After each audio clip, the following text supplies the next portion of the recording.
Tem. Tu começou a escrever o teu quanto tempo? Quantos anos? Cara, então, se for. Eu já comecei a escrever desde esse primeiro livro que foi pra gaveta. Então, eu escrevo ele desde os 30 anos, entendeu? Tô com 54. Agora, pra valer esse livro, quando eu decidi agora eu vou escrever pra valer, e aí eu comecei a assistir essas aulas mestras, né? Você pega BBC, tem um negócio legal pra caramba, são várias, você paga lá um valor anual, e você tem por um ano, você pode assistir todas as aulas lá, todas as. Como chama? Masterclass, né? Aham. E tem Masterclass nos Estados Unidos também. Então eu vi, puta, Neil Gaiman, Alan Moore, vi o cara do Código da Vinci, esses caras. Como esses caras escrevem? Qual é o processo deles? Fui estudar. Além dos livros que eu já li, Doc Comparato, Sid Field, que eu sempre estudei como escrever roteiro e como escrever livro. Só que eu escrevia roteiro, escrevia tudo, mas livros, quadrinhos eu escrevia também, mas livro eu sempre fiquei empacado. E aí eu falei, cara, eu tenho que aprender. E aí eu aprendi. Aprendi na tentativa e erro. Entendi. Achei o meu jeito também, né? Que é diferente do que vários caras ensinaram, não deu muito certo, que é aquele lance. A maioria das pessoas faz o quadro de cortiça, coloca uns post-its, umas coloridos e vão colocando, entendeu? É mais ou menos isso, só que eu faço em forma de tópico e cores diferentes. Eu achei o meu caminho, assim. Então, esse livro que eu vou escrever agora, o segundo, eu vou fazendo ele, eu vou colocando esses tópicos, ideias e tal, e depois eu posso. Tu tá nessa fase dos tópicos e ideias. Essa é a fase mais complicada e a mais legal, que tudo pode acontecer. Você sabe mais ou menos como começa, você sabe mais ou menos como é o meio, sabe mais ou menos como é o final. Só que tudo isso tá muito cru, né? Eu sei, porque no primeiro livro são 4 histórias, são 4 personagens, 4 visões. E essas 4 visões, no final, elas se encontram. E eu tô fazendo a mesma coisa nesse. Eu tenho 3 personagens já. E eu tô. É meio prato, né? Eu venho aqui, balanço esse, venho aqui e tal. Então essa menina é uma menina que tá num lugar que você não sabe quem é ela, e esse mundo todo novo. É um outro planeta? É no passado? É no mundo paralelo? Você não sabe o que tá acontecendo. Quer dizer, eu sei, né? Mas o leitor não tá sabendo. Você tá desenvolvendo a história. Tem a história do cara do primeiro livro. Como terminou, ele tá no mesmo ponto. Ele tem que ir atrás da garota dele que sumiu, que não sei o quê.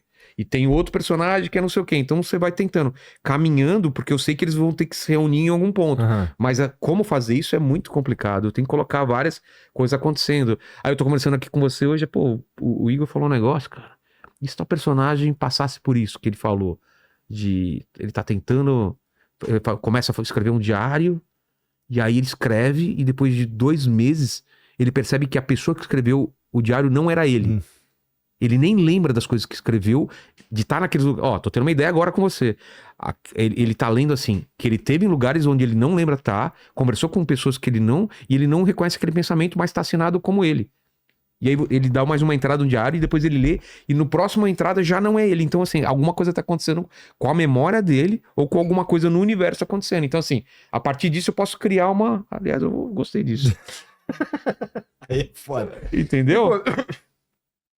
Deve ter um monte de você. Obviamente tem um monte de você no teu livro. Tem. Espalhado entre todos esses personagens. Tem aí. a Beatriz, ela é quadrinista, ela trabalhou para os Estados Unidos, como eu trabalhei, e tomou algumas decisões que eu não tomei. Ela continuou trabalhando, eu parei de trabalhar. O Marcel, que é o outro personagem principal, ele é um comediante início de carreira, que trabalha numa loja que vende quadrinhos, essas coisas, para pagar as contas, mas à noite ele tá começando com um grupo, fazendo um grupo de comédia. O vilão, cara, ele tem um background de jogos, de coisas que eu gostava, de RPG, de jogos que eu tinha. Então, assim, fica mais fácil, né? Eu colocar uma. Eu entendo bastante sobre jogos, eu entendo bastante sobre quadrinhos. Então, quem tava lendo fala, porra, cara, o cara estudou pra caramba sobre esses autores. Não, faz parte da. É uma dica que os autores que eu estudei falaram: comece escrevendo sobre o que você sabe. Não tenta criar uma coisa. Eu escrever como uma mulher que é mãe solteira, que vive na Ucrânia durante uma guerra. Pô, não tem essa experiência. Então vou escrever primeiro sobre o que eu sei. E aí, quando você começa, você começa a se sentir seguro e escrever sobre o que você assistiu ou te contaram. Entendeu? Aí fica mais fácil. Mas no começo, cara, é muito seguro, assim.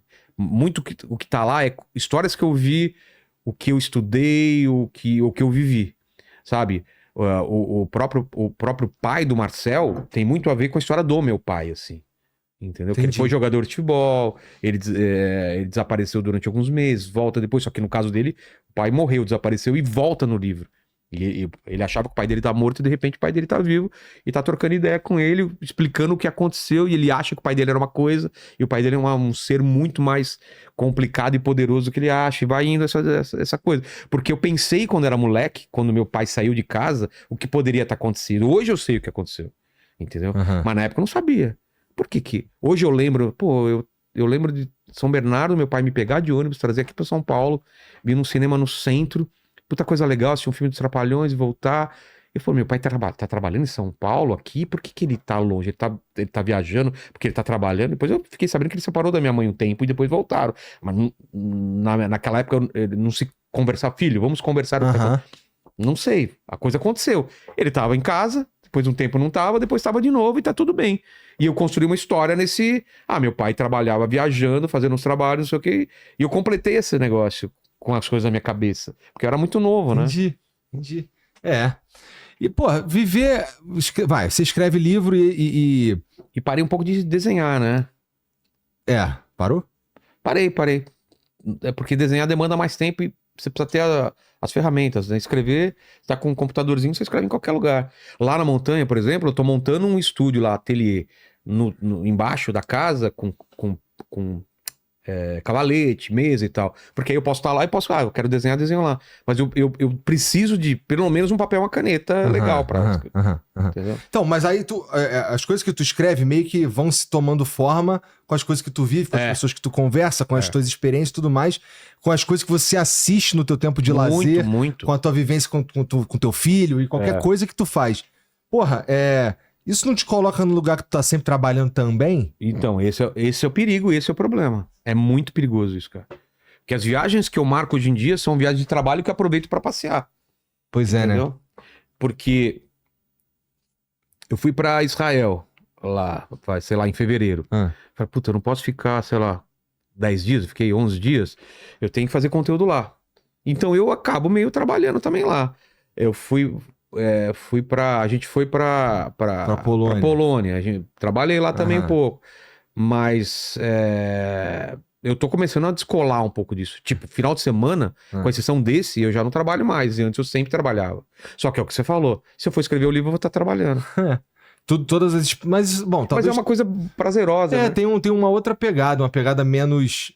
Não sei, né? Não sou eu que tô escrevendo. Mas eu suponho que tem uma pegada menos. Produção desenfreada. É mais referência pra quando eu for escrever. Né? Por isso que eu vou evitar escrever no final de semana. Eu tenho que arranjar um horário no meu dia, acordar mais cedo, tipo, dormir mais cedo e acordar mais cedo, que é quando meu filho nasceu, que eu terminei meu livro, que era assim. Eu revezava, então, dos horários de cuidar com meu filho. Então, tá, eu vou acordar às 6 horas da manhã ou 5 horas da manhã. 5 horas da manhã, ele vai acordar lá para 7, eu tenho 2 horas para escrever total. Aí eu cuido dele, não sei o quê, né? Depois volto a escrever, deixo ele na escolinha e volto a escrever, papapá. Então eu preciso ter essa rotina de novo. Eu vou separar 2 horas do meu dia só para escrever. Aí eu sei que eu vou ficar muito feliz na minha vida. Se eu conseguir fazer isso